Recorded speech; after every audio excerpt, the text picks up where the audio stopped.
जागेवरती उभं राहूया आणि आपल्या भक्तिगीताने आपल्या भक्तीला आपण सुरुवात करू. नमा परममंगला गौरव तुला परमवत्सला.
उभं असतानाच त्या प्रभू परमेश्वर देव बापाचे आभार मानूया, त्याच्या नावाला धन्यवाद देऊया.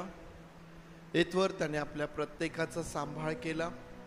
आपला सांभाळ करत असताना त्याने आपली काळजी घेतली, आपल्या गरजा पुरविल्या, आपल्या प्रत्येक गोष्टीमध्ये त्याने आपलं सहाय्य केलं. होय पवित्र देव बापा, आज एक वार पुन्हा आम्ही सर्वजण तुझ्या भक्ती मंदिरामध्ये एकत्र येत आहोत प्रभू. आभार प्रदर्शनासह आम्ही स्वतःला तुझ्या समोर घेऊन येतो प्रभू. आम्ही आभार मानतो प्रभू तुझ्या सर्व दयेसाठी, तुझ्या कृपेसाठी, देव बापा तुझ्या प्रेमासाठी आम्ही तुझे आभार मानतो प्रभू. कारण येथवर तू आम्हा सर्वांची काळजी घेतलीस देव बापा. आम्हाला कळो अथवा न कळो, परंतु ही तुझी कृपा आम्हावरती आहे आणि म्हणूनच आम्ही आज या ठिकाणी तुझ्या भक्ती मंदिरामध्ये आहोत. पवित्र देव बापा, ज्या सर्व गोष्टी तू येथवर आम्हाकरिता केल्यात आम्ही त्याबद्दल तुझे आभार मानतो. तुझ्या उपकारांबद्दल पवित्र देव बापा आम्ही तुझे आभार मानतो आणि तुझी स्तुती करतो. तुझ्या नावाला आम्ही धन्यवाद देतो प्रभूचे. पवित्र देव बापा, आज जेव्हा मंडळी तुझ्या भक्तीकरिता परमेश्वर देव बापा या ठिकाणी एकत्र येत आहे, आमची प्रार्थना आहे प्रभू तुझी उपस्थिती आमच्यामध्ये असू दे. तुझ्या समक्षतेने तू आज आम्हास आशीर्वादित कर देव बापा. तुझ्या नवीन स्पर्शाने तू आज आम्हास आशीर्वादित कर पवित्र देव बापा. तू आज आम्हासोबत नव्याने बोलावंस, आम्हास उत्तेजित करावंस प्रभू. तू आम्हास आशीर्वादित कर माझ्या देव बापा. होय पवित्र देव बापा, आमची विनंती आहे प्रभू, तू आमच्या अपराधांची क्षमा कर, आम्हावरती दया कर आणि परमेश्वर देव बापा आम्हाला तुझ्याकरिता, आम्हास तुझ्याकरिता तू तयार कर प्रभू, तुझ्या गौरवाकरिता. आमची विनंती आहे पवित्र देव बापा, जे आज आमचे प्रियजन दुःखनाईत आहेत, बिछाण्यावर आहेत प्रभू, आजारी आहेत, अशांवरही तू मोठी कृपा कर प्रभू. आणि परमेश्वर देव बापा तुझं काम त्यांच्या जीवनात तू कर पवित्र देव बापा. आमची प्रार्थना आहे आज या भक्तीच्या वेळेमध्ये आम्हाला उत्तम प्रकारचं वातावरण तू दे आणि देव बापा तुझं आणि तुझं गौरव तू आम्हा प्रत्येकाकडून तू करून घे. जी तुझी लेकरं मार्गात आहेत प्रभू, आम्ही त्यांनाही तुझ्या हातांमध्ये देत आहोत, सुखरूप तू घेऊन ये. होय पवित्र देव बापा, आजची सर्व भक्ती पुढील सर्व वेळ आम्ही तुझ्या हातांमध्ये दे. ही प्रार्थना आमचा प्रभू येशू याच्या नावात मागतो म्हणून तू ऐक. आमेन आमेन. बसूया आपण. गीत गात त्या प्रभू परमेश्वर देव बापाला गौरव देऊया. आपल्या सर्वांना येईल अनुभूती भक्ती स्वर्गाचेच दार. उपासना संगीतामधून 311 नंबरचं गीत आहे. हे गीत गात या भक्तीमध्ये आपण पुढे जाऊया.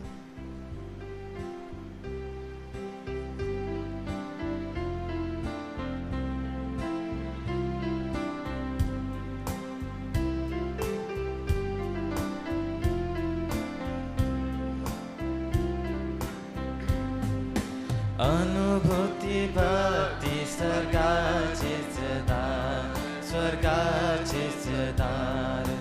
अनुभूती भक्ती स्वर्गाचेच दार, स्वर्गाचेच दार.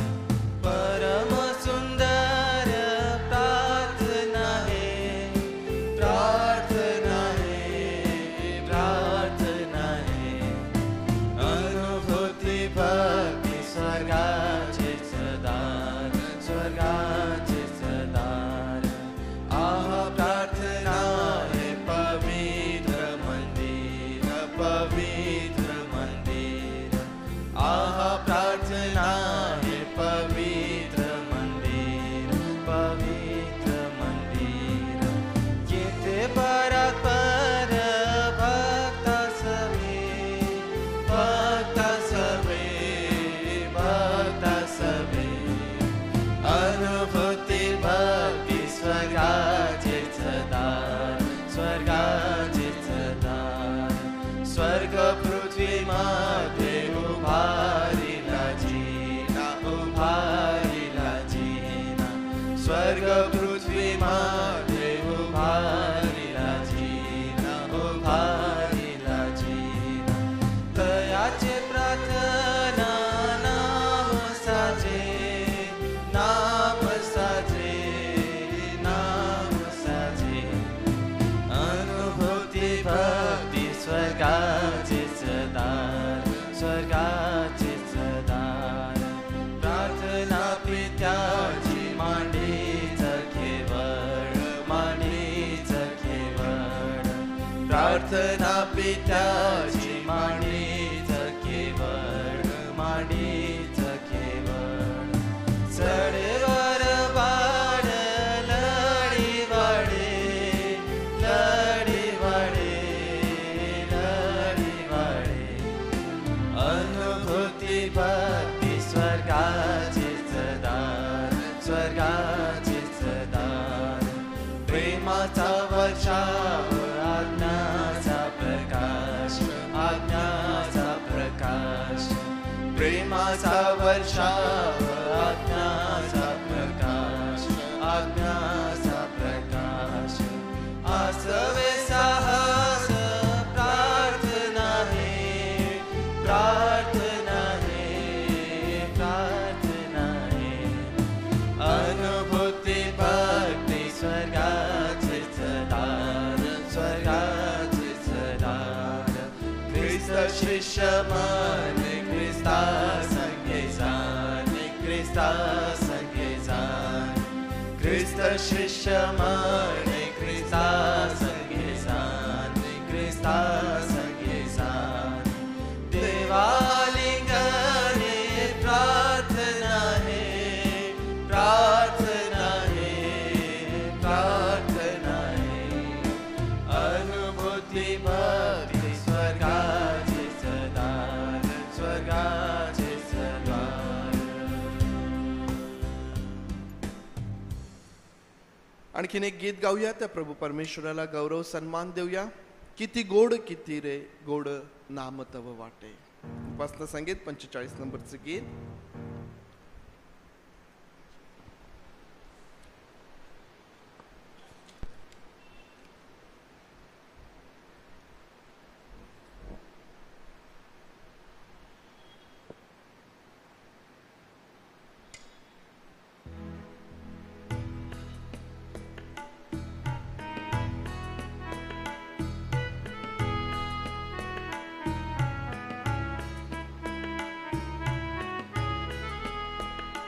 किती गोड किती रे गोड नाम तव वाटे. किती गोड किती रे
तव वाटे हृदपटी तुझी गोमती मूर्ती वसलेली हृदपटी तुझी गोमती मूर्ती वसलेली ती उभीत माझ्या पुढे असो गेली ती उभीत माझ्या पुढे असो गेली किती गोड किती रे गोड नाम तव वाटे तू प्रेम मूर्त तू प्रेम प्रेम तू देवा तू प्रेम मूर्त तू प्रेम प्रेम तू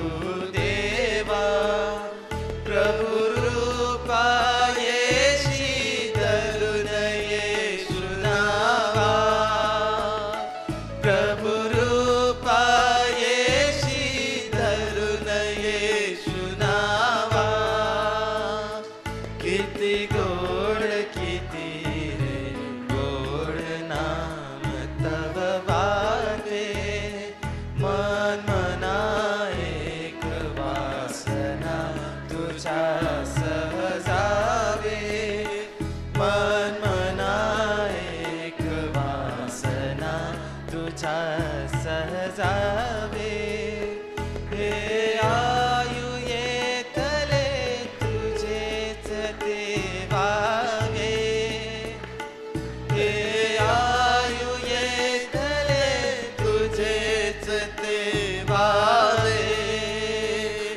किती गोड किती रे गोड नाम तव वाटे किती गोड किती रे गोड नाम तव वाटे मन प्रेम रसाच्या उले खडखडाटे मन प्रेम रसाच्या उले खडखडाटे किती गोड किती रे गोड नाम तव वाटे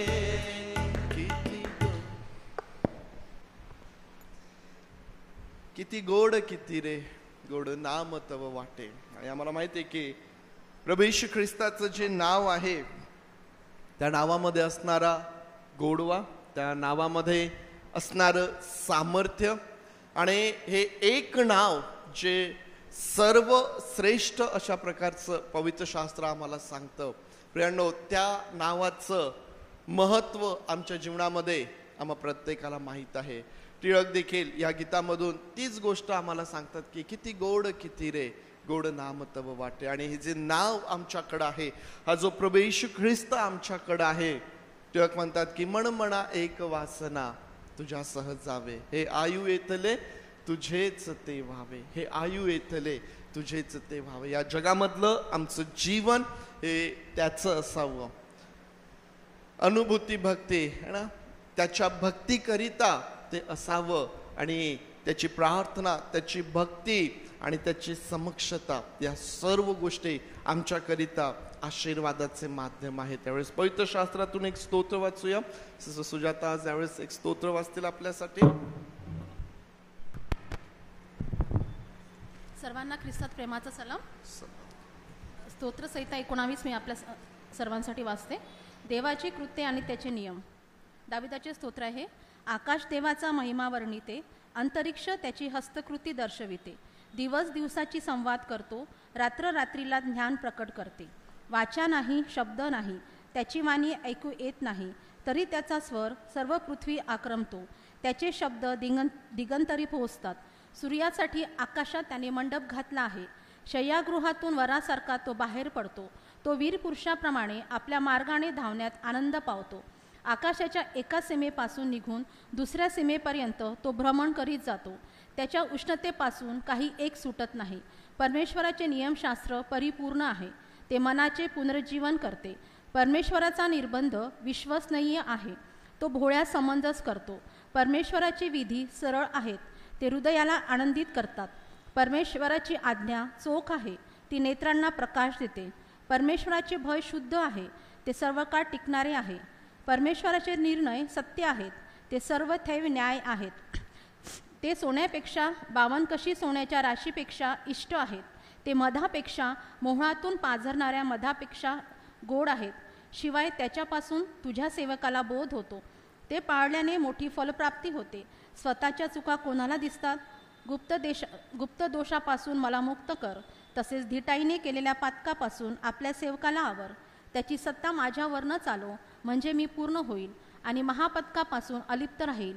हे परमेश्वरा, माझ्या दुर्गा, माझ्या उद्धारका, माझ्या तोंडचे शब्द व माझ्या मनचे विचार तुला मान्य असो.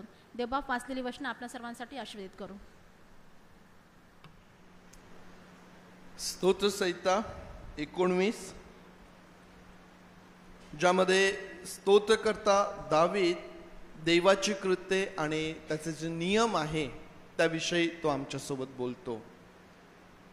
देवाची कृत्ये, ज्यामध्ये परमेश्वर जो अवघ्या सृष्टीचा निर्माण करता आहे, परमेश्वर ज्याने अवघी सृष्टी निर्माण केलेली आहे, त्याचे अद्भुत कृत्ये जे आहेत या सृष्टीमधून, या भूतलावर, आणि एवढंच नव्हे तर तुमच्या आणि माझ्या जीवनामधून आम्हाला ते पाहायला भेटतात. आणि परमेश्वर देवबापाने या प्रत्येकाला नियम लावून दिलेले आहेत, नियम लावून दिलेले आहेत ना.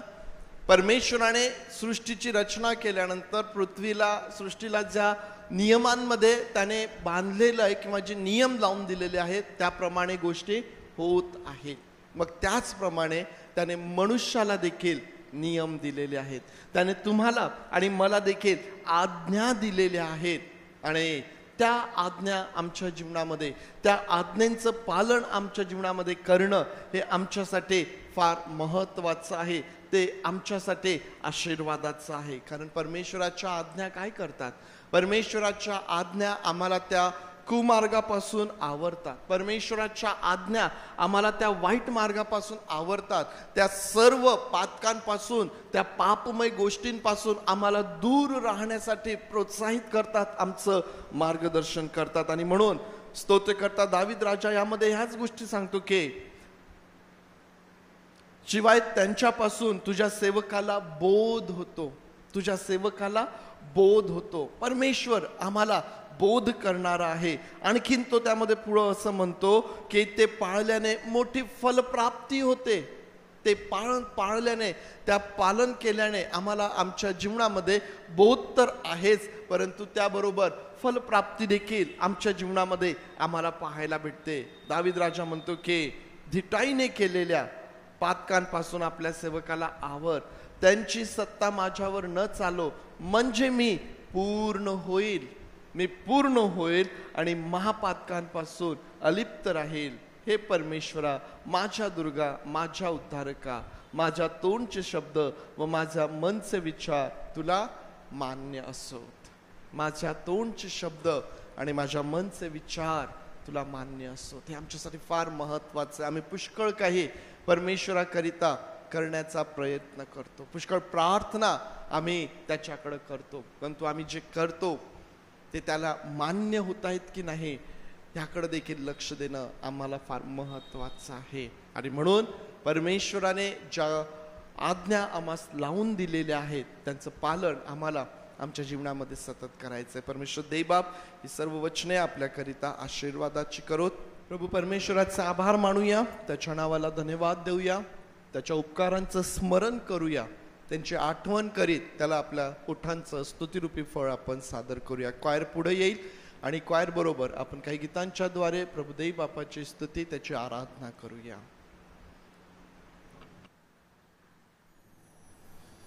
प्रभू श्री ख्रिस्ताच्या नावात सर्वांना सलाम. आपण देवबाची स्तुती करूया, त्या नावाला आपण उंचवूया. उपासना संगीतातून 290 नंबरचं गीत तव सहवास घडावा, हे गीत आपण म्हणूया.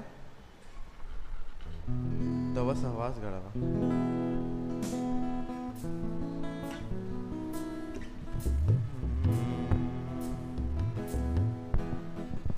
तव सहवास घडावा प्रभु रे, तव घडावा तव सहवास घडावा प्रभु रे तव सहवास घडावा क्षणभर विरह नसावा क्षणभर विरह नसावा तव सहवास घडावा प्रभु रे तव सहवास घडावा राहो सुंदर सदनी नगरी किंवा रानी पर्वत कुहरी राहो सुंदर सदनी नगरी किंवा रानी पर्वत कुहरी देह विभो हा माझा देह विभो हा माझा कोठेही मग स्वर्गच जीवा कोठेही मग स्वर्गच जीवा तव सहवास घडावा प्रभु रे तव सहवास घडावा नीडो शारस अनेकाया कंदमुळे वा मज प्रभुराया नीडो शारस अनेकाया कंदमुळे वा मज प्रभुराया तुझवडी मम असता तुझवडी मम असता अमृतानुभवच मज तो व्हावा अमृतानुभवच मज तो व्हावा तव सहवास घडावा प्रभु रे तव सहवास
क्षणभर क्षणभर विरह नसावा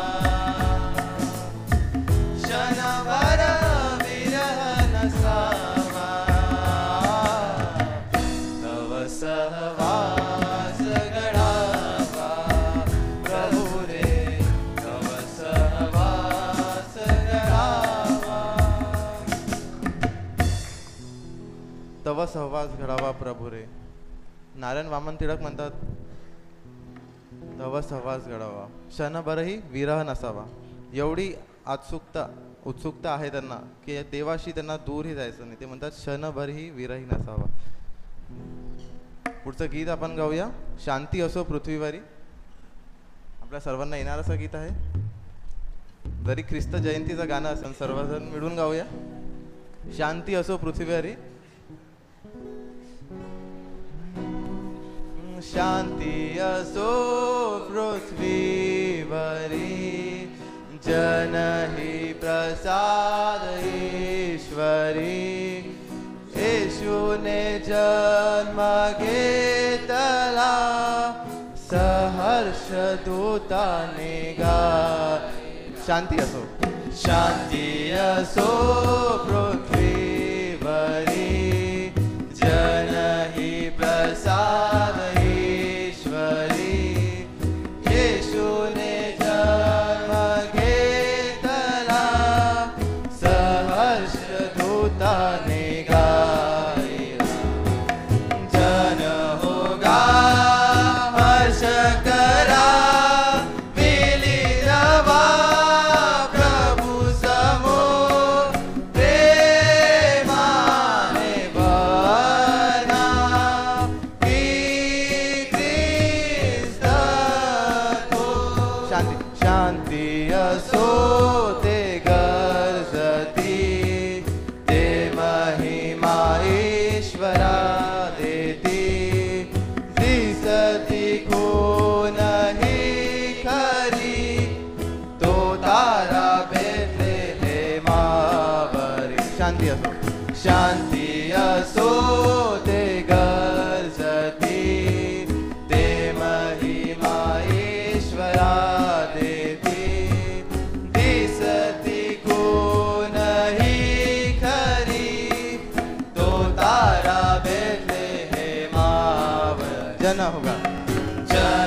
होगा हर्ष करा विलीन व्हा प्रभु समोर प्रेमाने बना की ख्रिस्त तो.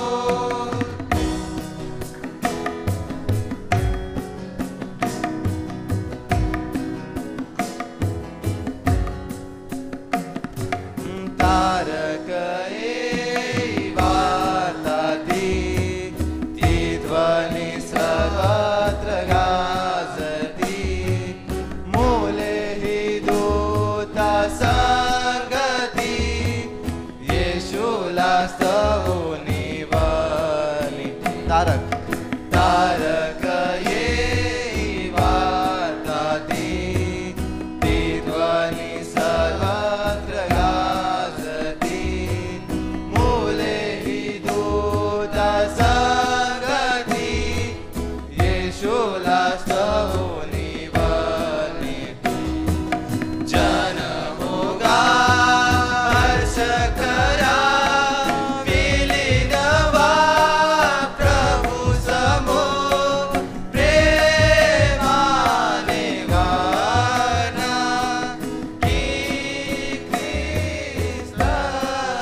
ख्रिस्त थोर. खरं त्या राजांच्या राजाची, त्या प्रभूंच्या प्रभूची आपण स्तुती करूया. आपल्या सर्वांना येणारं गीत आहे, या हो या जय जयकार कराय माझ्या ख्रिस्ताचा. आपण सर्वजण मिळून गाऊया, टाळ्या वाजत हे गीत म्हणूया. उपासना संगीतातून 781 नंबरचं गीत. या हो या जय जयकार कराय माझ्या ख्रिस्ताचा. या हो या जय जयकार कराय माझ्या ख्रिस्ताचा. ख्रिस्ताचा त्या जगदुद्धाराचा माझ्या येशूचा. ख्रिस्ताचा त्या जगदुद्धाराचा माझ्या येशूचा. या हो या जय जयकार कराय माझ्या ख्रिस्ताचा. येशूचा देवाच्या शब्दाचा माझ्या देवाचा. येशूचा देवाच्या शब्दाचा माझ्या देवाचा. या हो या जय जयकार कराय माझ्या ख्रिस्ताचा. देवाचा राजाचा राजाचा माझ्या बापाचा. देवाचा राजाचा राजाचा माझ्या बापाचा. या हो या जय जयकार कराय माझ्या ख्रिस्ताचा.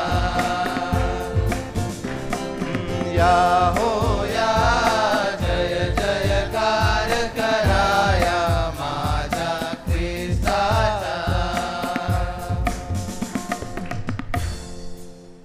या प्रियांनो, आपण आपल्या देवाची स्तुती करूया. आपल्या जागेवर आपण उभा राहूया.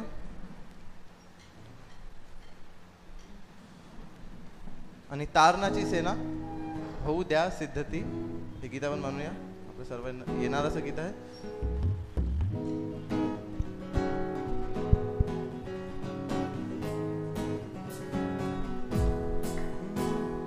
तारणाची सेना होऊ द्या सिद्धती, ख्रिस्त सेनापती आहे तुम्हा.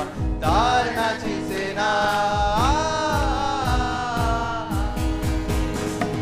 तारणाची सेना होऊ द्या सिद्धती, ख्रिस्त सेनापती आहे तुम्हा. तारणाची सेना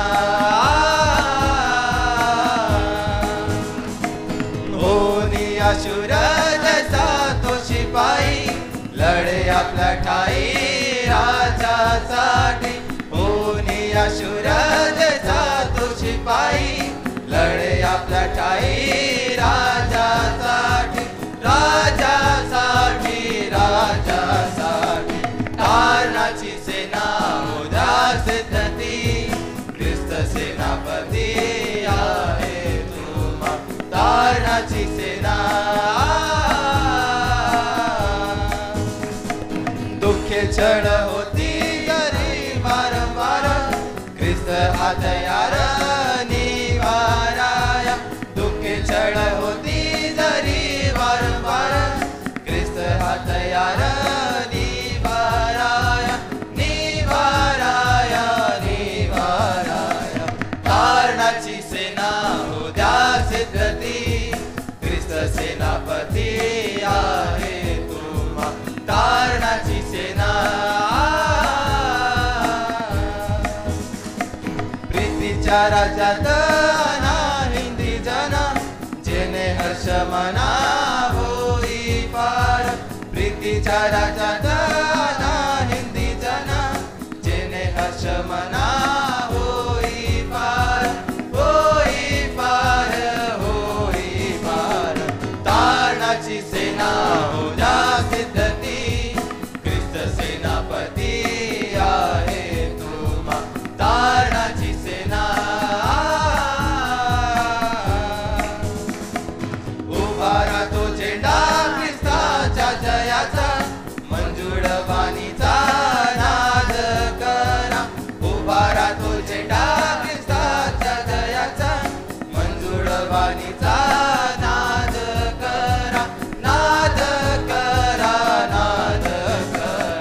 तारणाची सेना होव्या सिद्धती, ख्रिस्त सेनापती आहे तुम्हा.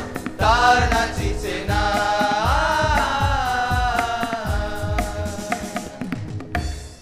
उभारा तो झेंडा ख्रिस्ताच्या जयाचा, मंजुळ वाणीचा नाद करा.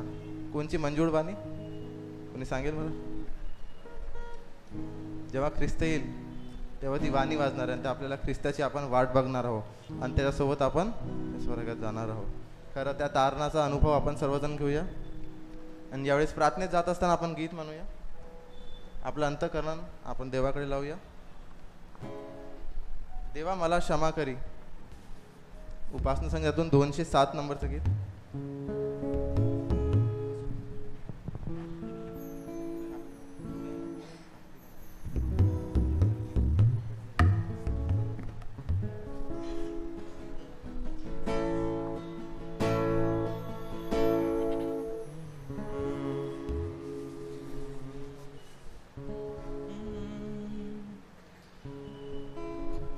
तुझी अनंत करुणा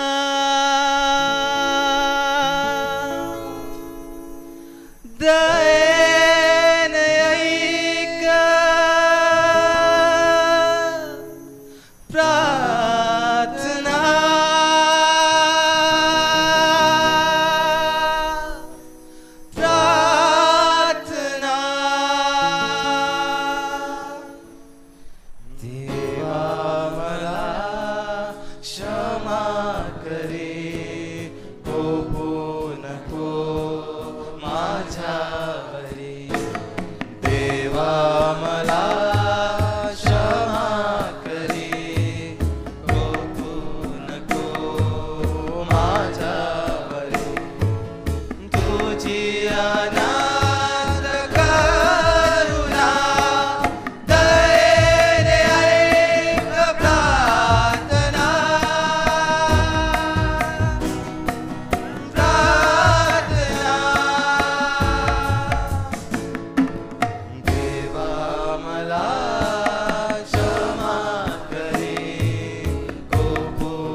आपले डोळे आपण बंद करूया, आपण प्रार्थना करूया.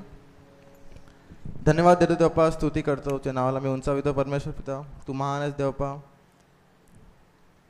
देवपा खरं देवपा तुझ्यासारखं कोणीच नाही देवपा. तू चांगला आहेस देवपा. देवपा तू आम्हाला क्षमा कर देवपा. आमच्या सर्व अपराधांची देवपा आम्हाला क्षमा तू कर देवपा. देवपा आम्हाला माहिती आहे देवपा आम्ही तुला देवपा निराश करतो देवपा. देवपा जाणून न जाणून देवपा तुला हर्ट करतो देवपा. देवपा सर्वांची देवपा आम्ही आज क्षमा मागतो देवपा. आणि देवपा खरं देवपा तू आमचा बाप आहेस देवपा. तू आम्हाला क्षमा करतो देवपा. तू आज आम्हाला प्रेमाने उचलून धरतो देवपा. कारण देवपा तू चांगला आहेस देवपा. तू मंद क्रोध आहेस देवपा. तू महान आहेस देवपा. आमची स्तुती करतो देवपा. तुझ्या नावाला उंचावितो परमेश्वर पिता. खरं देवपा आमची जी आठवण करतो देवपा. देवपा तू आमच्यासाठी केलेलं देवपा त्या वधस्तंभावर देवपा आमच्यासाठी देवपा ते देवपा रक्त तू ओतलंय देवपा. देवपासाठी आम्ही तुझी स्तुती करतो देवपा. देवपा सर्व उपकारांसाठी देवपा सर्व आतापर्यंत आमची काळजी घेतल्यासाठी आम्ही स्तुती करतो देवपा. या मंडळीचा देवपा तू ताबा तू घे देवपा. मंडळीची काळजी घे देवपा. प्रत्येक व्यक्तीला आज देवपा तुझ्या चरणाजवळ आणतो देवपा. देवपा प्रत्येक व्यक्तीची देवपा आध्यात्मिक रीतीने देवपा तू वाढ कर देवपा. आणि देवपा प्रत्येकाला सांभाळ देवपा. आमच्या सर्वांचा ताबा घे देवपा. येणारं वचन देवपा आमच्या सर्वांसाठी देवपा आशीर्वादाचं कर. आणि देवपा इथून पुढची वेळ तुझ्या हातात घे देवपा. आणि देवपा ही लहानशी प्रार्थना तारणार प्रभू येशू ख्रिस्त ह्याच्या गोडण पैतृनाने करतो म्हणून तो ऐक. आमेन. देवबापाचं जे वचन आहे त्या वचनांकडं आपलं लक्ष यावेळेस आपण लावूया.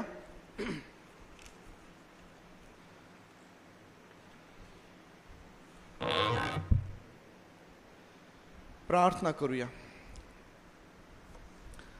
आमच्या पवित्र देवबापा आम्ही पुन्हा एकदा आमचं लक्ष तुझ्याकडे लावत आहोत आणि तुझं सहाय्य आम्ही मागत आहोत प्रभू. तुझ्या उपस्थितीसाठी तुझ्या समक्षतेसाठी आम्ही तुझ्या नावाला धन्यवाद देतो प्रभू. आणि आमची प्रार्थना आहे पवित्र देवबापा जेव्हा तुझं वचन आम्ही वाचत आहोत त्यावरती मनन करत आहोत प्रभू ते तू आमच्यासाठी आशीर्वादाचं कर. तू आमच्या सोबत त्यामधून बोल, आमचं मार्गदर्शन कर, आमची सुधारणूक तू कर. आणि प्रभू तुला जे आमच्या जीवनामध्ये करायचं आहे ते तू कर. आम्ही सर्वजण स्वतःला तुझ्या अधीन करे. प्रार्थना आमचा प्रभू येशू याच्या नावात मागतो म्हणून तू ऐक. आमेन आमेन. कोणत्या पुस्तकामध्ये आहोत आपण? दुसरे इतिहास. दुसरे इतिहासामध्ये आपण आहोत. आणि मला असं वाटतं की मागच्या वेळेस तुम्हाला काहीतरी होमवर्क या विषयावरती मी दिला होता. दुसरे इतिहास. एक मेसेज आणि एक फोन कॉल मला आला फक्त. या संपूर्ण आठवड्यामध्ये एक मेसेज आला ज्यामध्ये त्याचं उत्तर होतं आणि एक फोन कॉल आला. दोनच. बाकीचे काय आहे? प्रश्न काय होता? प्रश्न काय होता? होमवर्क काय होतं? दुसरे इतिहास या पुस्तकामध्ये इस्रायलच्या किती राजांचा इतिहास लिहिलेला आहे सांगितलेला. किती राजांचा? किती राजांचा इतिहास आहे? 23, 22. इस्रायलचे एकूण राजे किती आहेत? इस्रायलचे एकूण राजे किती आहेत? आपण 22 आणि 23 जर सांगत आहोत तर इस्रायलचे एकूण राजे किती आहेत? कन्फ्यूज झालात बहुतेक. इस्रायलचे राजे आणि यहुदाचे राजे. इस्रायलचे वेगळे राजे आहेत, यहुदाचे वेगळे राजे आहेत. ही गोष्ट विसरायची नाहीये. मग किती राजांचा इतिहास आहे?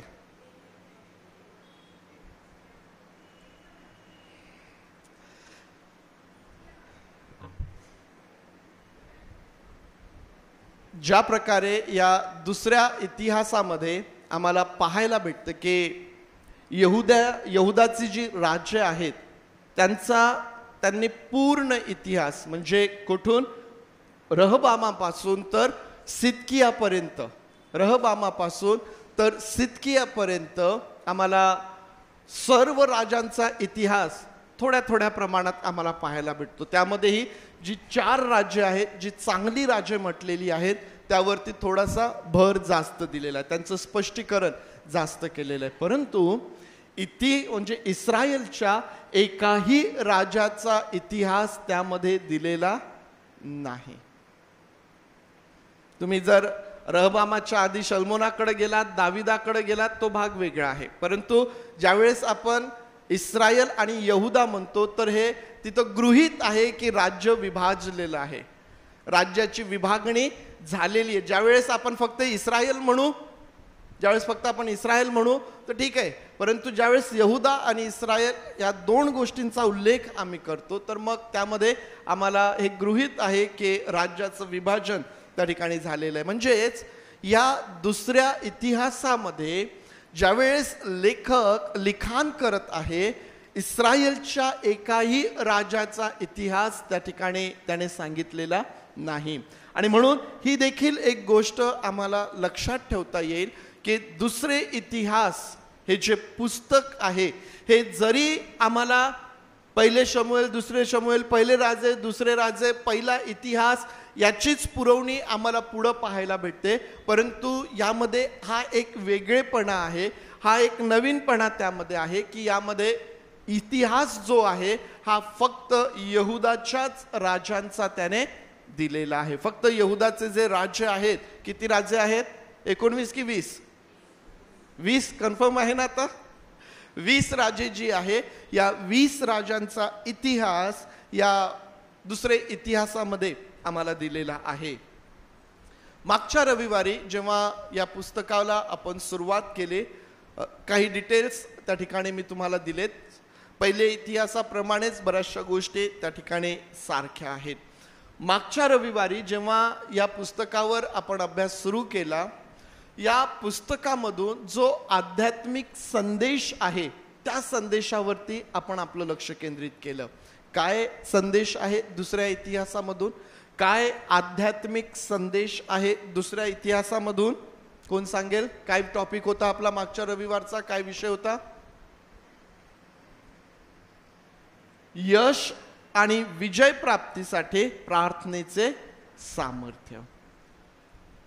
मनुष्य त्याच्या जीवनामध्ये यशस्वी होण्याचा प्रयत्न करतो, मनुष्य त्याच्या जीवनामध्ये विजयी होण्याचा प्रयत्न करतो आणि मग यशस्वी होण्याकरिता, विजयी होण्याकरिता, एक यशस्वी जीवन जगण्याकरिता, एक विजयी जीवन जगण्याकरिता प्रार्थनेचं बळ त्या ठिकाणी केवढं मोठं आहे, प्रार्थनेचं सामर्थ्य त्या ठिकाणी केवढं मोठं आहे, हे आम्हाला दुसरे इतिहास यामधून आम्हाला पाहायला भेटतं. आणि मागच्या रविवारी ज्यावेळेस आपण मनन करत होतो, आम्ही पाहिलं की हे जे प्रार्थनेचं सामर्थ्य आहे हे कसं दोन प्रकारे काम करतं.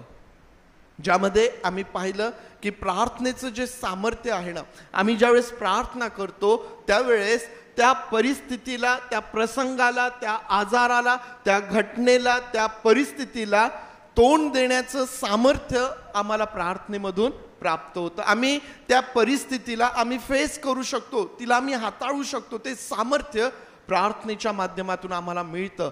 आणि दुसरं सामर्थ्य किंवा दुसरं कारण आम्ही ते पाहिलं त्यामध्ये की ती जी परिस्थिती आहे, तो जो प्रसंग आहे, ती जी घटना आहे, तो जो आजार आहे, तो पूर्णपणे नाहीसं करण्याचं सामर्थ्य देखील प्रार्थनेमध्ये आहे. या प्रकारे प्रार्थना काय काम करेल?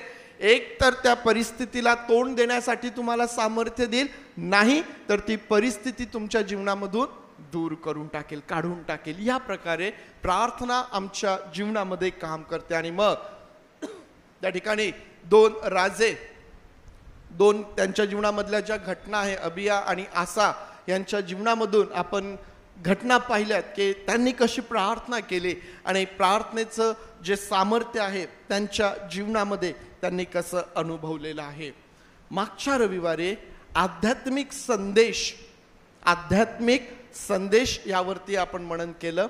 आज जी आध्यात्मिक धडे आहेत, लेसन्स जी आहेत, यावरती आपण लक्ष केंद्रित करणार आहोत.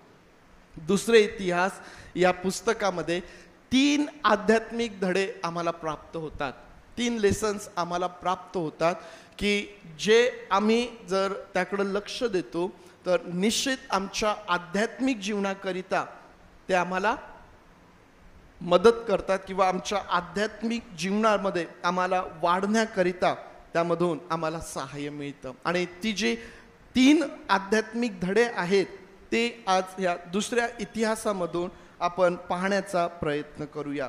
जो पहिला आध्यात्मिक धडा त्यामध्ये आहे, जो पहिला लेसन्स त्या ठिकाणी आहे, ज्यामध्ये आम्हाला ज्ञानाचं श्रेष्ठत्व सांगितलेलं आहे. पहिला आध्यात्मिक धडा काय आहे?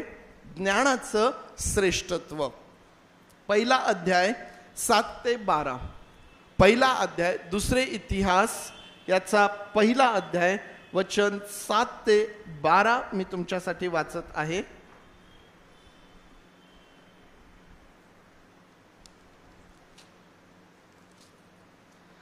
त्या रात्री देवाने शल्मोनास दर्शन देऊन म्हटले की तुला काय वर हवा तो माग. शल्मोन देवाला म्हणाला, माझा पिता दावीद याच्यावर तुझी फार कृपा असे व तू मला त्याच्या जागी राजा केले आहेस. आता हे परमेश्वरा देवा, तू माझा पिता दावीद याला दिलेले वचन पूर्ण कर. मातीच्या रंजकणाप्रमाणे संख्येने विपुल अशा प्रजेवर तू मला राजा केले आहेस. या प्रजेसमोर वागण्यास मला आता चातुर्य व ज्ञान दे. तुझ्या एवढ्या मोठ्या प्रजेचे शासन कोणाला करता येईल? देव शल्मोनाला म्हणाला, ज्या अर्थी असा तुझा मानस आहे, म्हणजे तू धनसंपत्ती व ऐश्वर्य हे मागितले नाहीस, आपल्या वैऱ्यांचे प्राणहरण करण्याचे अथवा दीर्घायू होण्याचे मागितले नाहीस, तर ज्या लोकांवर मी तुला राजा नेमले आहे त्या माझ्या लोकांचे शासन करण्यासाठी चातुर्य व ज्ञान एवढेच तू स्वतःसाठी मागितलेस. त्या अर्थी चातुर्य व ज्ञान हे तर तुला देतोच, यांखेरीज आणखीन तुझ्यापूर्वी कोणाही राजाला प्राप्त झाली नव्हती व तुझ्यानंतर कोणालाही कधी प्राप्त व्हावयाची नाही एवढी धनसंपत्ती व ऐश्वर्य मी तुला देईन.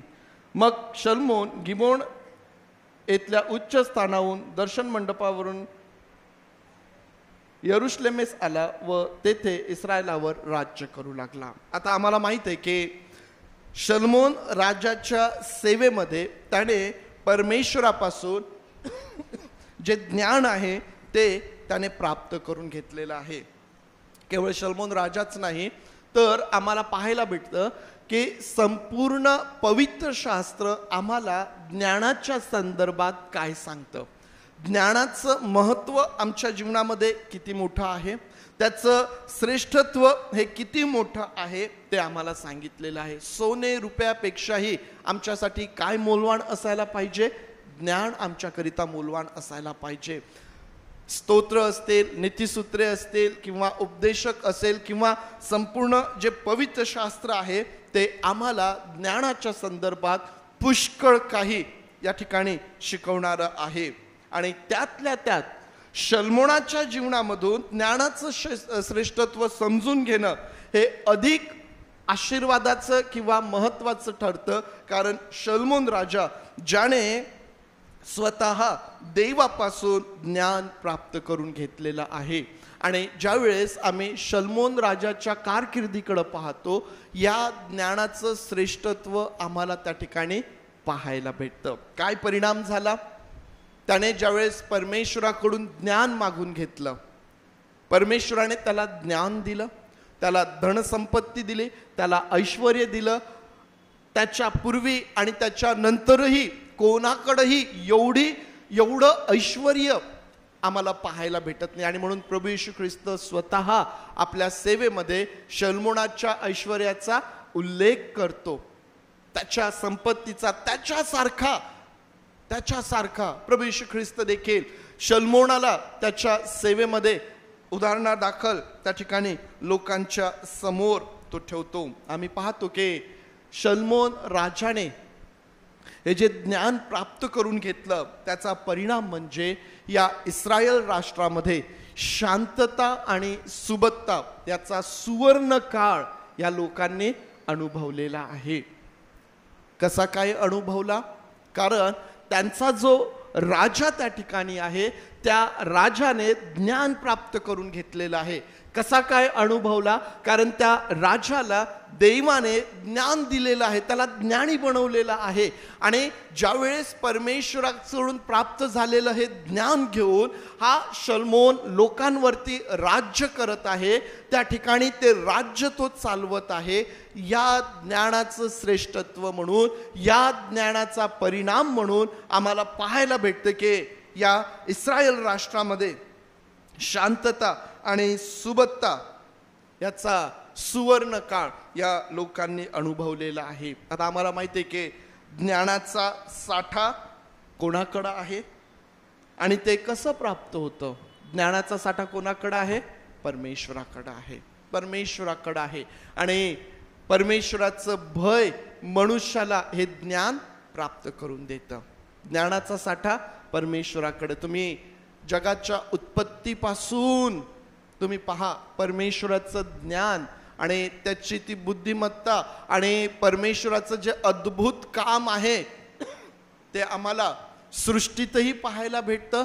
आणि आमची स्वतःची जी निर्मिती आहे ना परमेश्वराने केलेली, मनुष्याला जे घडवलेलं आहे, मनुष्याच्या जीवनामधून देखील आम्हाला ते पाहायला भेटतं. आणि जेव्हा व्यक्ती आपल्या जीवनामध्ये परमेश्वराचं भय बाळगतो, असं म्हटलेलं आहे की परमेश्वराचे भय ज्ञानाचा प्रारंभ होय, आरंभ होय. परमेश्वराचं भय. आज ज्ञानाकडे ज्यावेळेस आम्ही पाहत आहोत, त्याचं श्रेष्ठत्व आम्हाला माहीत आहे, त्यावरती फार स्पष्टीकरण देण्याची आवश्यकता आपल्याला नाही आहे, कारण आपल्याला ते माहीत आहे. परंतु ज्ञानाच्या संदर्भात एक गोष्ट मला आणखीन तुमच्या समोर ठेवायला पाहिजे, आणि ती म्हणजे परमेश्वराचं भय ज्ञानाचा प्रारंभ होय. मग याचा अर्थ हा आहे का की जी व्यक्ती आपल्या जीवनामध्ये परमेश्वराचं भय बाळगत नाही तिला ज्ञान प्राप्त होत नाही? जी व्यक्ती आपल्या जीवनामध्ये परमेश्वराचं भय बाळगत नाही, ज्या व्यक्तीला परमेश्वराची ओळख नाही, त्या व्यक्तीला ज्ञान प्राप्त होत नाही का?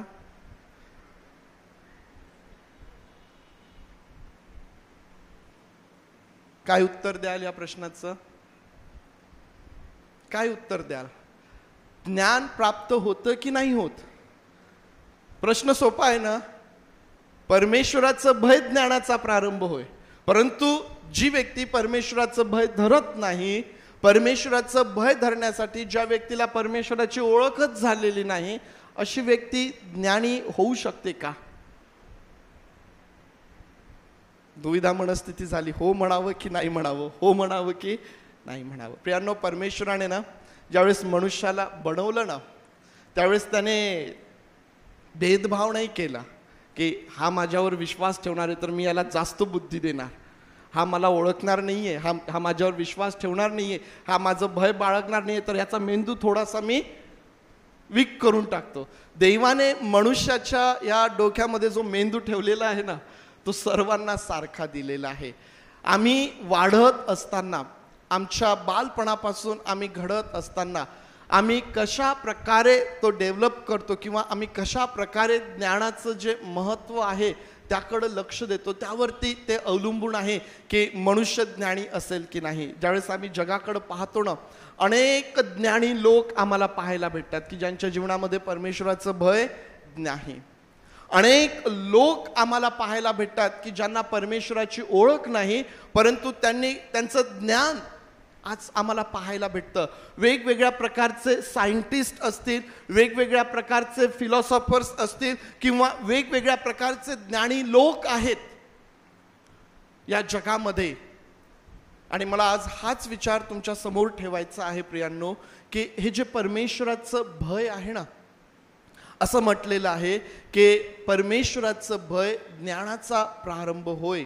आणि म्हणून या दोन गोष्टी आज मला तुमच्या समोर प्रामुख्याने ठेवायच्या आहेत, ज्यामध्ये पहिली गोष्ट आहे की परमेश्वराच्या भयासह ज्ञान, knowledge with fear of God. परमेश्वराच्या भयासह आमच्या जीवनामध्ये परमेश्वराचं भय असणे आणि ते ज्ञान आम्हास प्राप्त होणे, त्या ज्ञानाचा परिणाम आम्हाला पाहायला भेटतं की ते जे ज्ञान आहे ना ते आम्हाला जीवन देणारं आहे. मुळातच परमेश्वराचं भय ज्ञानाचा आरंभ होय. हे कोणतं ज्ञान आहे माहिती आहे का? हे परमेश्वराविषयीचं ज्ञान आहे. हे मानवी जीवनाविषयीचं ज्ञान आहे. हे ज्ञान आहे की आम्ही आमचं जीवन कशा प्रकारे जगायला पाहिजे. हे ज्ञान आहे की ज्यामध्ये परमेश्वर माझ्यासाठी काय विचार करतो, मी परमेश्वरासाठी काय करायला पाहिजे. देव आणि मनुष्य याचं जे नातं आहे ना, या विषयीचं जे ज्ञान आहे ना प्रियांनो, ते परमेश्वराचं भय बाळगल्याने आम्हाला आमच्या जीवनामध्ये प्राप्त होतं.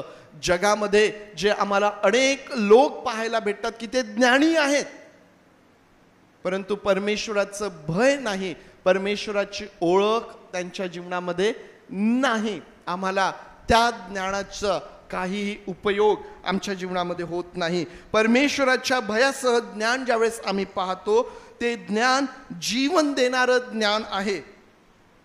ते ज्ञान मनुष्याची उन्नती करणारं ज्ञान आहे. आणि ही उन्नती कशी आहे? ही भौतिक पण आहे आणि ही आध्यात्मिक पण आहे.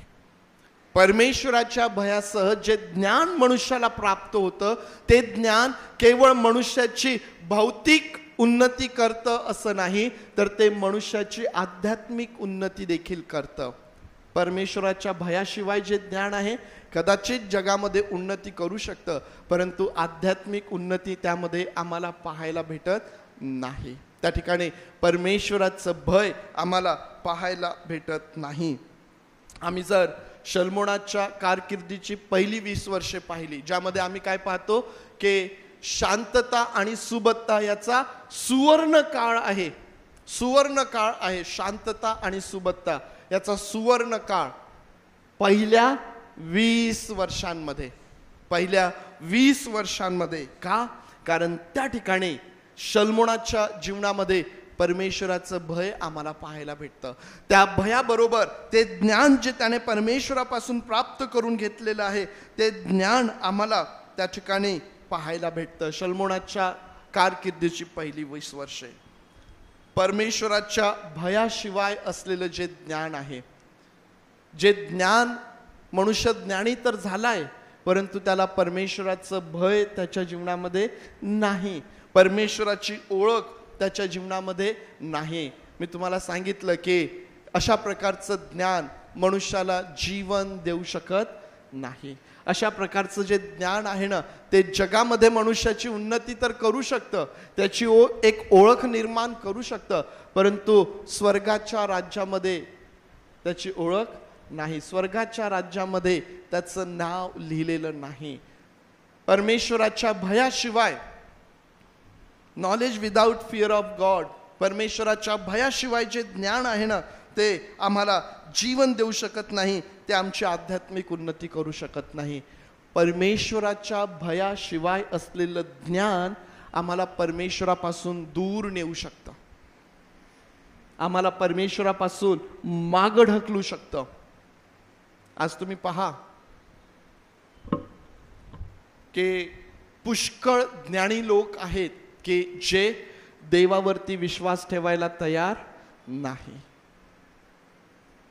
पुष्कळ सायंटिस्ट तुम्हाला पाहायला भेटतील की ते विश्वास ठेवायला तयार नाहीत की ही सृष्टी देवाने निर्माण केलेली आहे, मनुष्याला देवाने निर्माण केलेलं आहे. त्यांनी जे ज्ञान प्राप्त करून घेतलेलं आहे आज ते ज्ञान त्यांना देवाच्या जवळ येण्याकरिता जणू काही अडखळणा दाखल झालेलं आम्हाला पाहायला भेटतं. देवाच्या भयाशिवाय जर ज्ञान आहे ना तर ते ज्ञान आम्हाला देवापासून दूर नेणारं होऊ शकतं, देवापासून आम्हाला मागं ढकलणारं होऊ शकतं. देव आणि आमच्यामध्ये जणू काही ते अडखळण देखील ते होऊ शकतं. शल्मोनाच्या कारकिर्दीची शेवटची वर्षे पहा, शल्मोनाच्या राज्याची त्याच्या कारकिर्दीची शेवटची वर्षे पहा. पहिल्या 20 वर्षांमध्ये काय आहे? शांतता सुबत्ता याचा सुवर्ण काळ आहे, परमेश्वराचं भय त्या ठिकाणी आहे. परंतु शल्मोनाच्या सेवेच्या अखेरीस त्याच्या शेवटच्या वर्षांमध्ये आम्ही काय पाहतो? त्याची अधोगती झाली. त्याची अधोगती झाली. परमेश्वराचं भय त्याच्या जीवनामध्ये आम्हाला पाहायला भेटत नाही. त्याच्या विपुल पत्न्यांनी काय केलेलं आहे, शल्मोनाचं मन बहकवून टाकलेलं आहे. त्याला देवापासून त्यांनी दूर नेलेलं आहे. त्याने इतरांसाठी मंदिरं बांधलेली आहे. त्या ठिकाणी जे देवाला आवडत नाही ते करताना आम्हाला शल्मोन त्या ठिकाणी पाहायला भेटतो. शल्मोनाच्या जीवनामध्ये या दोन्हीही गोष्टी आहेत प्रियांनो. भय त्याबरोबर ज्ञान आहे आणि भयाशिवाय देखील शल्मोनाच्या जीवनामध्ये ज्ञान आम्हाला पाहायला भेटतं.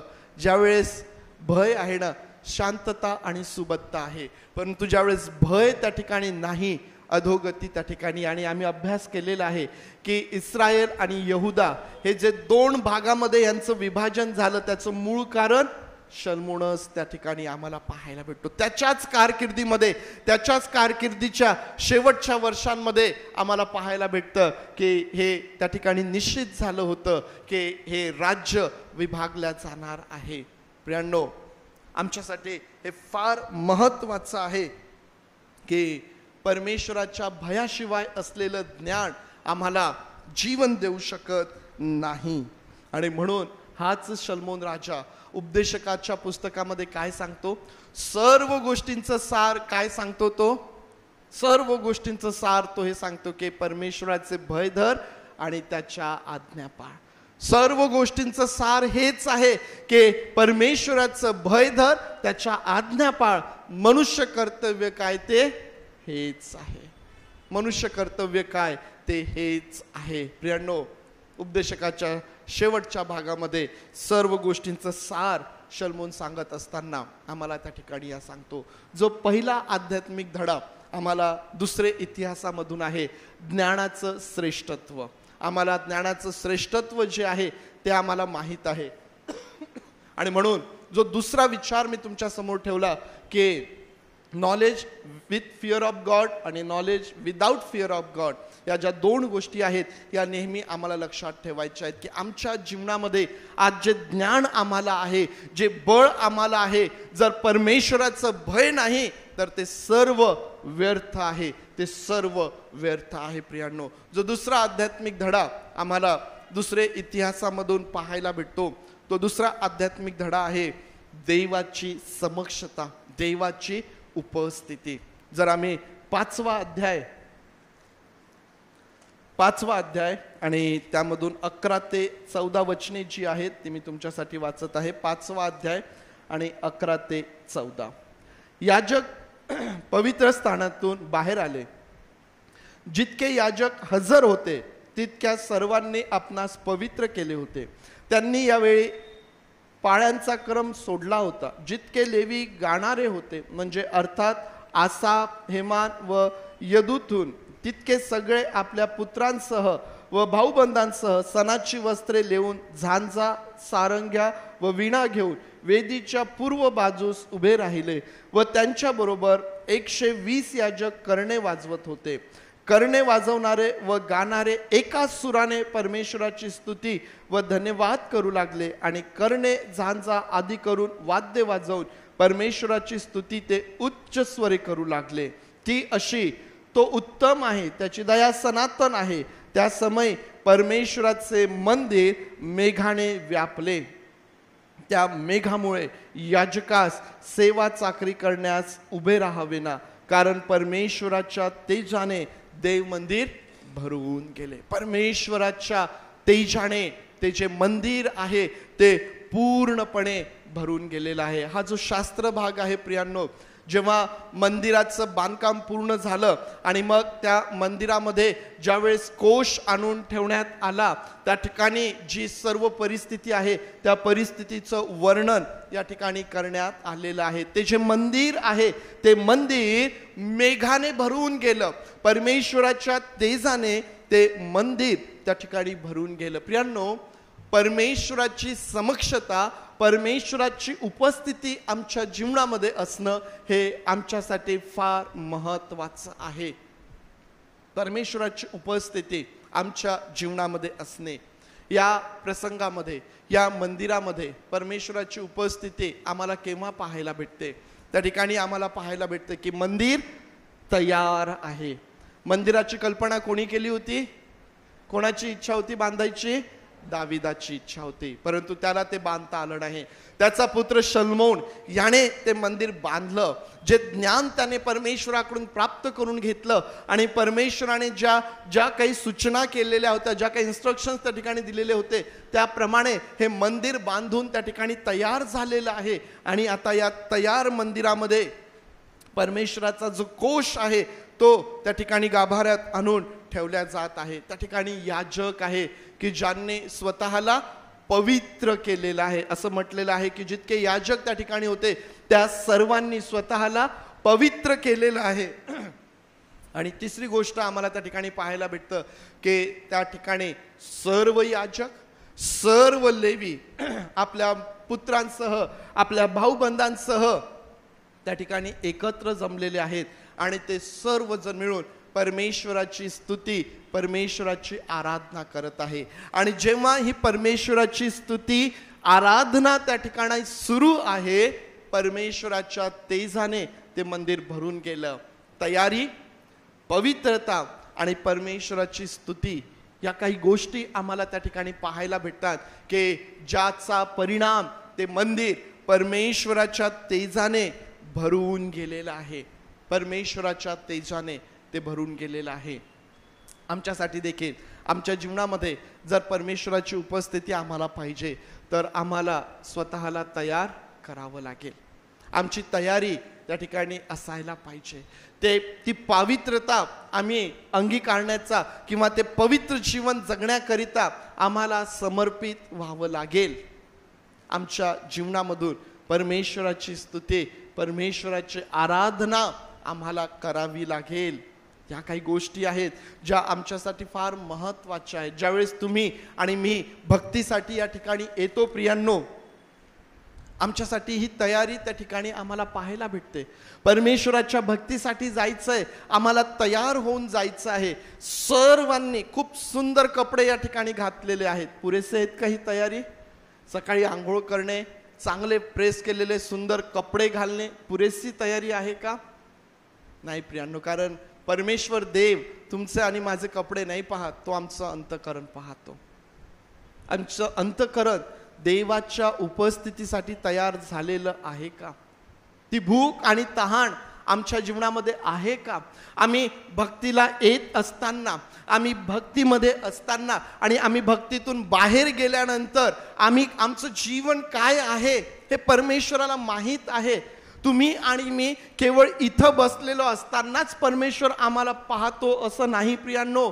आम्ही इथं येण्याच्या आधी काय करत आहोत, आम्ही इथं बसल्यावर काय करत आहोत आणि मग आम्ही इथून बाहेर गेल्यावर काय करणार आहोत, या सर्व गोष्टी परमेश्वर देवबाप पाहतो. आम्ही तयार आहोत की नाही याकडं परमेश्वराचं लक्ष लागलेलं आहे. ती पवित्रता आणि परमेश्वराची स्तुती, परमेश्वराची आराधना आमच्या जीवनामध्ये परमेश्वराची समक्षता घेऊन येते. आणि मग ज्या ठिकाणी परमेश्वराची समक्षता आहे त्या ठिकाणी काय आहे? त्या ठिकाणी आमच्या प्रार्थनेची उत्तरं आहेत. त्या ठिकाणी आमचे रोग बरे होतात, त्या ठिकाणी आमची बंधने तुटल्या जातात. प्रियांनो, असं काय आहे की जे परमेश्वर तुमच्यासाठी करू शकत नाही? असं आहे का काही की जे त्याला शक्य नाही? त्याला सर्व काही शक्य आहे. त्याची उपस्थिती जर आमच्या जीवनामध्ये आहे, जर आम्ही त्याच्या समक्षतेमध्ये आहोत, तर मग त्या ठिकाणी आमच्या प्रार्थनेची उत्तरं आम्हाला मिळतात. मग त्या ठिकाणी आमचे आजार, आमचे रोग बरे होतात. त्या ठिकाणी आमच्या जीवनातली बंधनं तुटल्या जातात प्रियांनो. आणि अशा अनेक गोष्टी परमेश्वराच्या समक्षतेमध्ये आम्हाला आमच्या जीवनामध्ये होताना आम्हाला दिसून येतात. परंतु तुम्हाला माहिती आहे का, आज सर्वात दुःखाची बाब काय आहे? आज सर्वात दुःखाची बाब ही आहे की मनुष्याला, लोकांना प्रार्थनेची उत्तरं पाहिजेत. विश्वासणाऱ्यांना वाटतं की आम्हाला आमच्या प्रार्थनेची उत्तरं देवाने द्यावीत. विश्वासणाऱ्यांना असं वाटतं, लोकांना असं वाटतं की देवाने आमचे आजार बरे करावेत. लोकांना असं वाटतं की आमच्या जीवनातली बंधने तुटल्या जावीत. हे लोकांना पाहिजे, ह्या गोष्टी पाहिजे. परंतु परमेश्वराची समक्षता आणि परमेश्वराची उपस्थिती लोकांना नको. परमेश्वराकडून आशीर्वाद पाहिजेत. परमेश्वराने केलेलं प्रत्येक काम आम्हाला आमच्या जीवनामध्ये पाहिजे, परंतु परमेश्वर आम्हाला आमच्या जीवनामध्ये नको. आज ही खंत आहे आणि त्यामुळं प्रियांनो आमच्या आध्यात्मिक जीवनाची जी वाढ व्हायला पाहिजे ना ती होताना दिसत नाही. का आज आम्ही भौतिक जीवनातही आम्ही संघर्ष करत आहोत, कारण आम्हाला आमच्या जीवनामध्ये परमेश्वर नको. आज का बरं लोक आपलं ठिकाण सोडून वेगवेगळ्या ठिकाणी प्रार्थनेला जातात, इकडं जा तिकडं जा, का? तिथं गेल्यावरच परमेश्वर प्रार्थना ऐकतो का? याचं एकच कारण आहे माहिती आहे का? कारण प्रार्थनेचं उत्तर पाहिजे. मला परमेश्वर नकोय, मला असं ठिकाण पाहिजे की ज्या ठिकाणी मी गेल्यावर माझ्यासाठी प्रार्थना केल्या जाईल आणि मी बरा होईल, माझ्या जीवनामध्ये सर्व चांगलं होईल. असं ठिकाण आम्ही शोधतो, परंतु आम्ही परमेश्वराला आमच्या जीवनामध्ये स्थान देत नाही. ही आज विश्वासणाऱ्यांसाठी एक फार मोठी खंत आणि विचार करण्याचा हा भाग आहे. प्रियांनो, आम्हाला आमच्या जीवनामध्ये परमेश्वराची गरज आहे. परमेश्वराची गरज आहे. का नको माहिती आहे लोकांना? विश्वासणाऱ्यांना किंवा लोकांना परमेश्वराची आवश्यकता किंवा परमेश्वर का नको? कारण जर त्याला बोलवायचं, त्याने जर आमच्यासोबत राहायचंय तर मग आम्हाला बदलावं लागेल. आणि बदलण्यासाठी मला बदलण्याची मुळीच इच्छा नाही. मी तसाच राहणार आहे. देवाने माझ्यासाठी सगळं काही करावं, परंतु मी बदलणार नाही. मी देवासाठी तयार व्हायला तयारच नाही. मी माझ्यात कुठलाही बदल करणार नाही. ते पवित्रतेचं, ते शुद्धतेचं जीवन मला जगायचं नाही. परमेश्वराची स्तुती, परमेश्वराची आराधना मला करायची नाही. का म्हणून करायची परमेश्वराची स्तुती आणि आराधना? अनेक गोष्टी आहेत प्रियांनो की ज्यामध्ये मनुष्य स्वतःमध्ये बदल घडवून आणू इच्छित नाही, आणि म्हणून परमेश्वराची आवश्यकता नाही, म्हणून परमेश्वर नको. परंतु परमेश्वराचे आशीर्वाद पाहिजेत, परमेश्वराकडून मिळणारे उत्तर, परमेश्वराकडून येणारा आरोग्य, आणि ते सर्व आम्हाला पाहिजेत. तो दयाळू कृपाळू आहे, तो देईलही, परंतु त्या गोष्टी आम्हाला जीवन देणार नाहीत. जीवन परमेश्वर आहे. जीवनाचा झरा तोच आहे. जर तो आहे तरच जीवन आहे, जर तो नाही तर जीवन प्राप्ती नाही. आमचे बरे झालेले आजार आम्हाला जीवन देऊ शकत नाही. आम्हाला मिळालेली प्रार्थनेची उत्तरं आम्हाला जीवन देऊ शकत नाही. प्रियांनो, आमची तुटलेली बंधनं आम्हाला जीवन देऊ शकत नाही. जीवन देणारा परमेश्वर आहे, आणि जर तो आमच्यामध्ये आहे, जर तो आमच्या सोबत आहे, जर आम्ही त्याच्यासाठी तयार आहोत, जर ते पवित्रतेचं जीवन जगायला आम्ही तयार आहोत, तरच जीवन प्राप्ती आम्हाला त्या ठिकाणी पाहायला भेटते प्रियांनो. आणि म्हणून देवाचे लोक या नात्याने प्रियांनो परमेश्वराकरिता स्वतःला तयार करा. इतिहासाचं दुसरं पुस्तक आम्हाला परमेश्वराची समक्षता, त्याच्या उपस्थितीसाठी उत्तेजन देतं. परमेश्वराची समक्षता आणि परमेश्वराची उपस्थिती याकरिता उत्तेजन, हा जो दुसरा धडा आहे हा आम्हाला यातून मिळतो. तिसरा जो धडा आहे तो देखील आमच्यासाठी नवीन नाही. तिसरा जो धडा आहे तो म्हणजे परमेश्वराची स्तुती आणि परमेश्वराची आराधना. आम्ही पाहिलं या ठिकाणी की सर्व याजक आणि लेवी जे आहेत ते त्या ठिकाणी परमेश्वराची स्तुती करतायत, परमेश्वराची आराधना करतायत. दुसरे इतिहास अध्याय 20 आणि 20 ते जी 25 वचने आहेत ती मी तुमच्यासाठी वाचत आहे. 20 ते 25. ते अगदी पहाटेस उठून तकोवाच्या अरण्यात जाण्यास निघाले. ते जाऊ लागले तेव्हा यहोशुआफाट उभा राहून म्हणाला, अहो यहुद्यांनो, अहो यरुशलेम निवासी जन हो, ऐका, तुमचा देव परमेश्वर याच्यावर विश्वास ठेवा, म्हणजे तुम्ही खंबीर व्हाल. त्याच्या संदेष्टांवर विश्वास ठेवा, म्हणजे तुम्ही यशस्वी व्हाल. सैन्याबरोबर बाहेर जाताना परमेश्वराचा धन्यवाद करा, कारण त्याची दया सनातन आहे.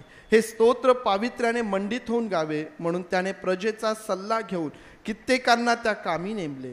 ते हे स्तोत्र गाऊन स्तवन करू लागले, तेव्हा अमोनी व मवाबी व सेईर पहाडातले लोक जे यहुदावर चाल करून येत होते त्यांना गाठण्यास परमेश्वराने दबा धरणारे बसवले व त्यांनी त्याचा मोड केला. अमोनी व मोवाबी सोईर पहाडातल्या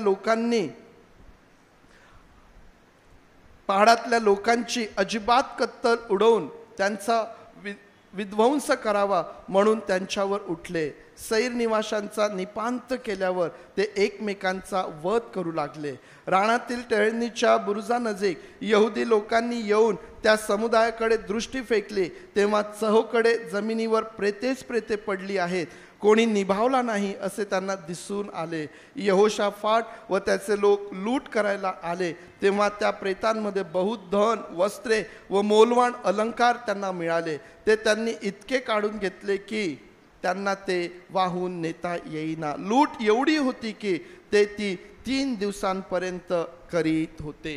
प्रियांनो, परमेश्वराची जी स्तुती आहे ना, परमेश्वराचं जे स्तवन आहे, देवाच्या लोकांना एक अजिंक्य किंवा विजय प्राप्त करून देणारं अशा प्रकारचं आम्ही त्यामध्ये पाहू शकतो. परमेश्वराची स्तुती, परमेश्वराची आराधना विश्वासणाऱ्यांना त्यांच्या जीवनामध्ये मोठी यश प्राप्ती घडवून देते.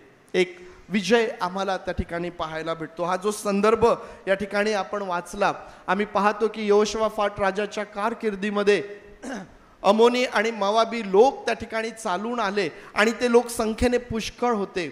आणि अशा स्थितीमध्ये जेव्हा हे यहुदाचे लोक एकत्र आलेले आहेत, त्या ठिकाणी देवाचा सेवक देवाच्या आत्म्याने प्रेरित होऊन देवाचा संदेश त्यांना देतो की तुम्ही घाबरू नका, तुम्ही त्या ठिकाणी घाबरू नका, कारण तो म्हणतो की युद्ध तुमचे नाही तर हे युद्ध देवाचं आहे. आणि या लोकांना उत्तेजन दिलं जातं. हे लोक दुसऱ्या दिवशी सकाळीच युद्धासाठी निघालेत आणि युद्धासाठी जायला ज्यावेळेस निघाले, यहोशाफाटाने त्या ठिकाणी व्यवस्था करून ठेवली आहे परमेश्वराचं स्तवन करण्याचे, परमेश्वराची स्तोत्रे गाण्याचे. आणि असं म्हटलेलं आहे की जेव्हा परमेश्वराची स्तुती त्या ठिकाणी होऊ लागले, शत्रू जे आहे हे आपसातच युद्ध करू लागले.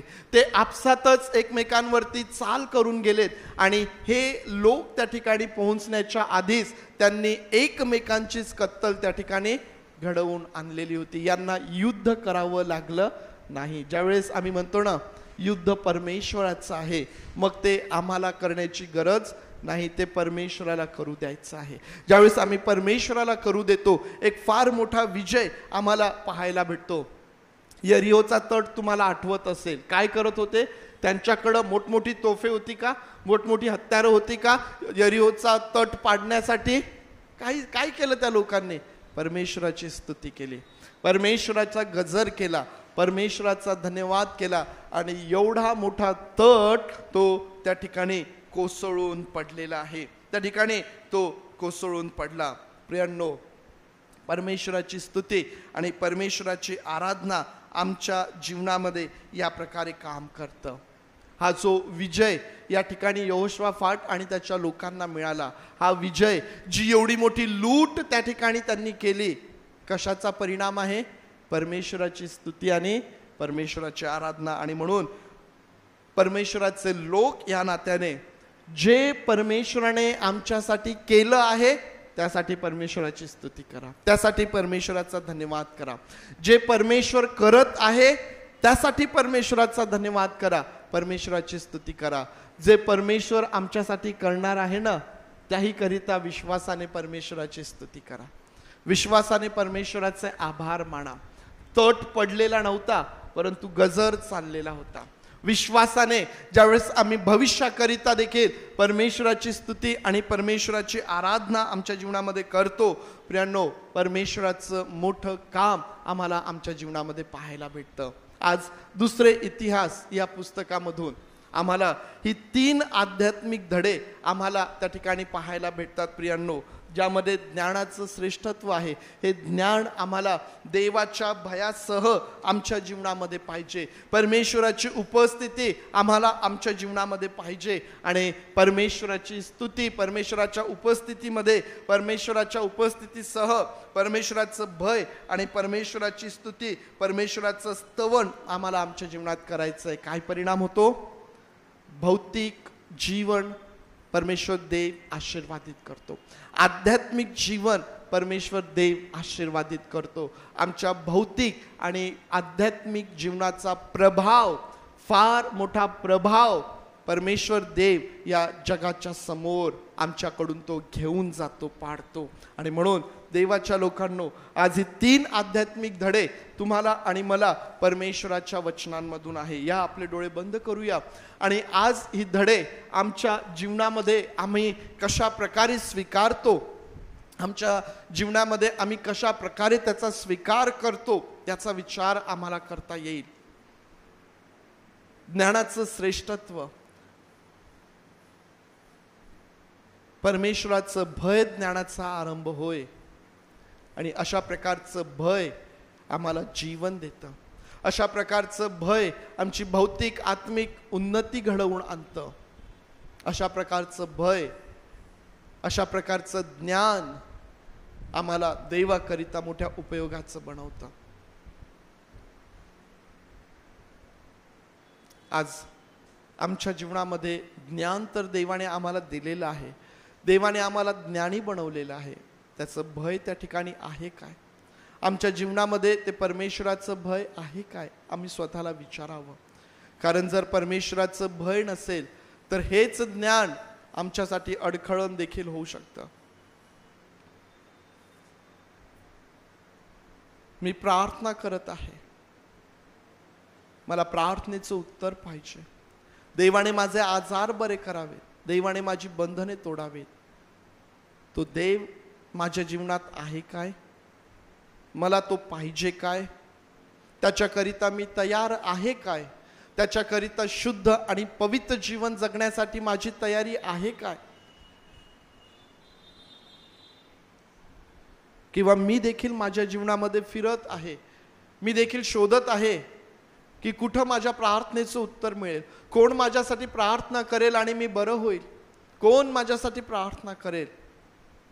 मी माझ्या जीवनामध्ये देवाला शोधणारा आहे, देवाला शोधणारी आहे, किंवा मी माझ्या जीवनामध्ये काय शोधत आहे?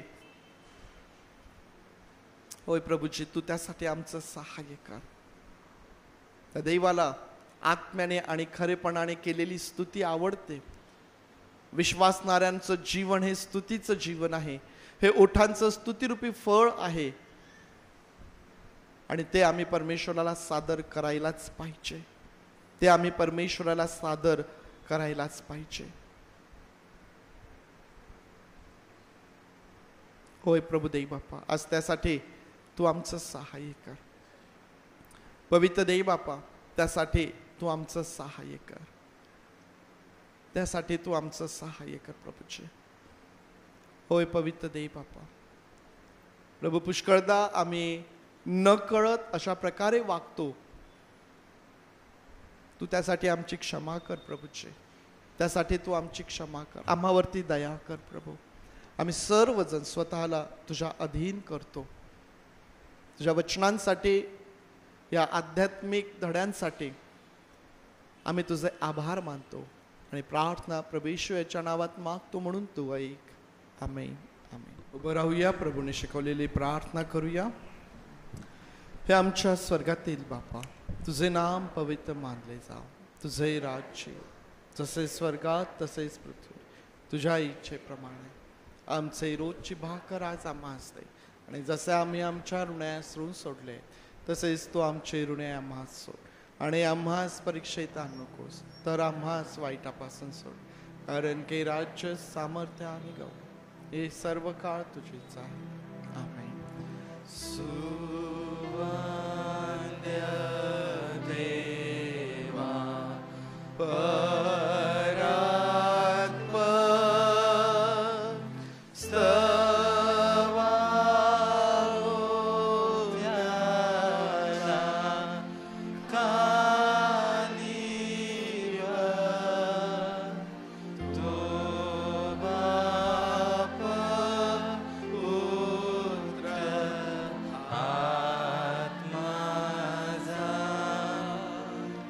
Tre